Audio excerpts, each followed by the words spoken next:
What appealed to you about this opportunity, Coach? Well, first of all, coming over here visiting with Coach Miles, I thought was just unbelievable. As I said earlier to a couple of reporters, I don't know if I've ever been involved, and I was a head coach for 9 years myself.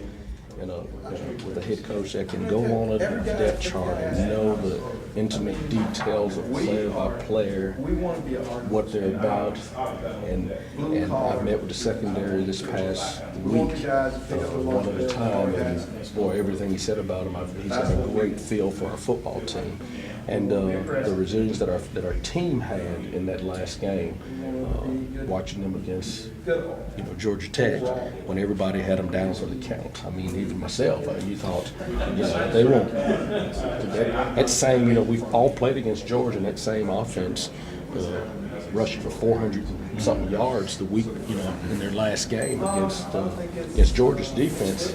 You think everything was up against the wall with all the things that were rumors that were going on, but the players to fight back and the way the staff prepared, and it always chalks up to the head coach. He's the leader, and I know that he's not a man that's going to flinch, and he's not a man that's going to panic, and he's got a great plan. So as we were going and he was touring me around, I saw the excitement in his voice about LSU, about where we were headed, and then the family atmosphere. I've got young kids still, and I've got 3 kids. That part of it is really important to me. And I know that they're welcome in the office. They're welcome to come to practice. My boys were up there yesterday. There's a PlayStation up in the office area. I mean, it doesn't get any better. My 5-year-old thinks right now this is the best place around. So that, when you look and you see it all together, you put it all together, there's a reason that coaches and programmers are successful. It starts at the top. And so there was no doubt in my mind that after the visit here, that this was something that I wanted to be a part of. What did he say?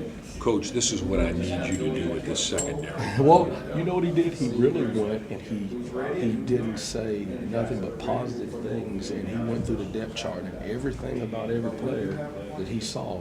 He told me the good. And they didn't tell me anything bad. He told me the good, which is good, because that lets me know that our players here, and that's why we're all here. If it wasn't for the football players here, there wouldn't be any need for coaches. We're here to help develop our young athletes and our young men to be men one day. And, so I really felt like, and I know that this is the right situation. My wife, when she walked in yesterday, she came down the hallway and met everybody. She said, "There's something about this place just feels right." I said, "Well, you see what I mean?" 2 weeks ago when I came over. So, I don't think that I know I didn't make a mistake. I know the right thing is happening right now. Talk about the experience that you have back there with a couple of players, but you also have some youth. So in implementing a new defensive scheme, it shouldn't be as big of a challenge, I think, because it's going to be new to a lot of them anyway. No, it's going to be new. And there's only a few techniques that you teach. There's cover 3, there's cover 2, there's man free, there's zero, there's quarters.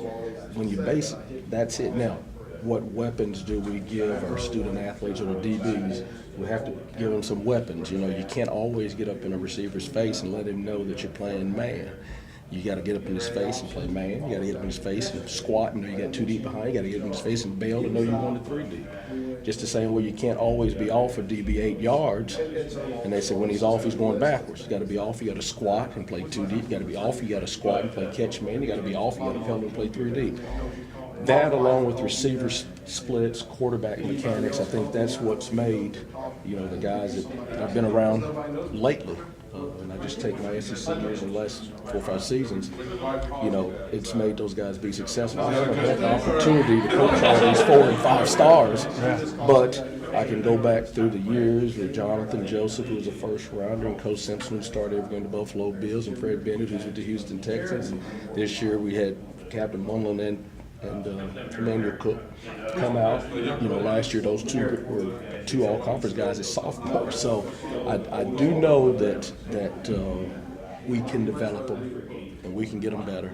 And it's up to me to help do my part, and that part is helping those guys get better on and off the field. I think there's a direct correlation between doing it on the field and doing it off the field. So I talked to the guys already in my office about doing the right thing, being the best person you can be, being on time for meetings, being on time for study hall, being on time for class, dressing the right way, being a team player.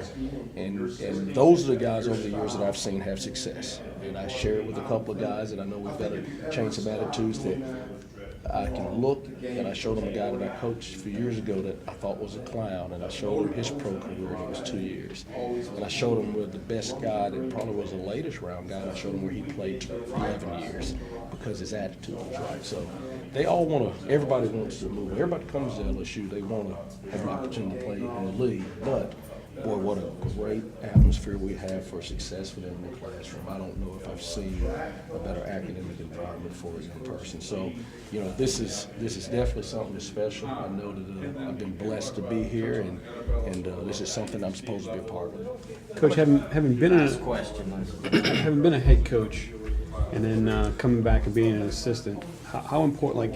You work for Lou Holtz, you work for Coach Spurrier, you work for Coach Miles.